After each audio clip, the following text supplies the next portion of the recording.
Имам един жизненно важен въпрос. Сега дали ще ми отговори момче или момиче, не съм сигурна, но съм забелязала, че момичетата май го правят по-често. Това е тренд, който аз съм изпуснала до ден днешен. От много време, между другото, е така и все още не разбирам какво е това.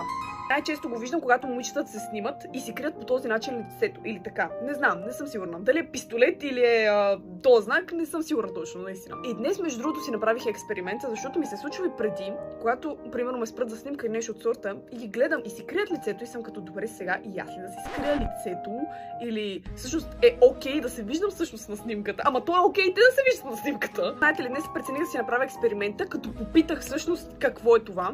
И момичета не можаха да ми отговорят. Бях като това е тренд. Така е готино. Съм като окей, добре. Значи ще питам вас. Те няма да ми отговорят, ще попитам вас. Не го правя да се заяждам или нещо от сорта, наистина. Аз ако искам да се заяждам, никога няма да започна с обяснете ми, моля ви. Моля ви, обяснете ми. Да разбера какво е това в коментарите и мога ли да го направя. Защото ако е някакъв немски знак, не е много препоръчително.